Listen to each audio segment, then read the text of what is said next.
first thing I want to do is thank for the invite to come and talk about one of the best campaigns I ever worked on, and that was the governor's campaign in 2005.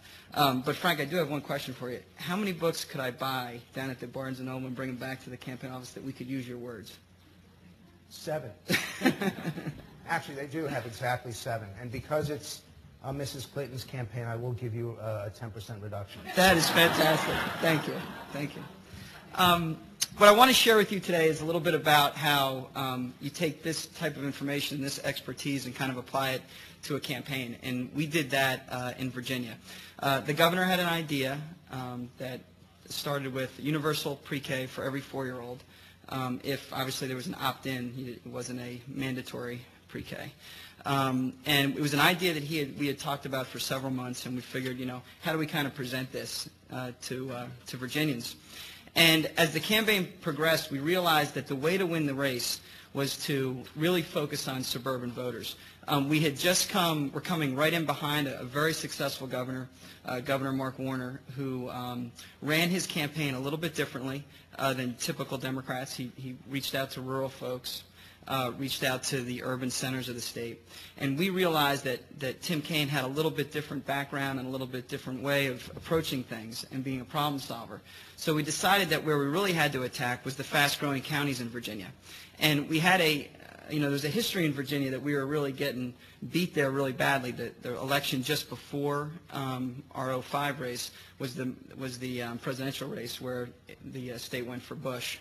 And then we figured out that the only way to win, the roadmap to victory, was through the suburbs and the exurbs.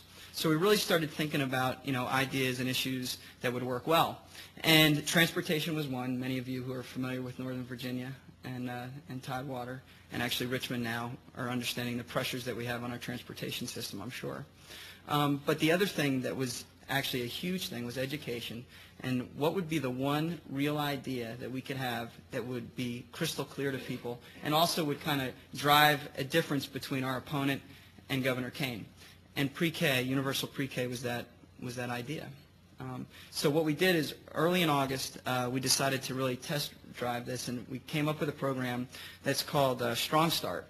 And we went out and did a bunch of, like typical politicians do, a bunch of press and media opportunities. But we really started talking about it. But the thing that really drove it was that obviously our television. So the very first ad that we put up was about our pre-K program. And another important part of this is we also wanted to not only dominate the education issue, but we also wanted to start on a positive note in the beginning of the fall cycle or time period, which, as all of you are familiar with politics, at times it tends to get a little rough and tumble. And we really wanted to have a positive message, something that people could believe in and think about and show what kind of governor Tim Kaine would be. And from there, it kind of just took a life of its own. In the battleground areas, like I told you, and if you're familiar with Virginia, these are Western Fairfax, Prince William County, Loudoun County, and then other counties around Richmond, and then also some other counties in the Tidewater area. And it really resonated with folks. And what I hope you do from this meeting is go out and, because you are leaders in your community and you're leaders on this issue, is that you should really go back and talk to politicians and people who are elected officials and talk about how this really can dig in and impact your race. But also the great part about it, it's great public policy, and it's something that really should happen in every state. And there's not enough states that are even remotely talking about this issue. But here's the other thing about our race that we really early on had a goal. Tim, his faith is very important to him. And we wanted to have an opportunity to reach out to people of faith. And believe it or not, this issue was really helpful. When you look at the polling data, you win a super majority of people who are people who go to church weekly or daily. Also, as far as gender goes, it really helps you with women who are devout and they go to church as well. So it was actually part of our faith-based outreach as well. It was a great issue to talk about and also to connect with people. The other thing that we did in the campaign that I thought was very helpful is, and I think you'll run into these, this is like a practical problem that I think you'll experience in your own states, is that even if you started universal pre-K statewide, there's not enough facilities to actually accommodate the demand.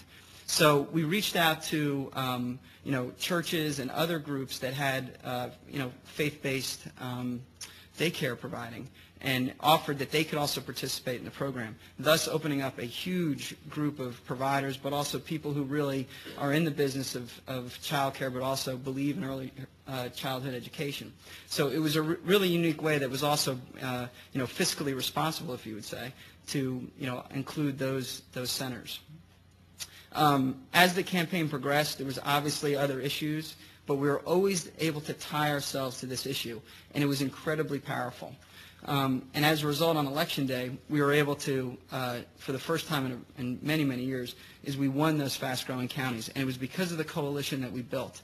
It was a great idea, so educators were with us. We were able to dominate on the education issue, but we also were able to reach out to more conservative voters in Virginia. And that was really the nature of our success, was that to put that broad-based coalition together around an issue that really meant something and really had impact. So that's kind of my story.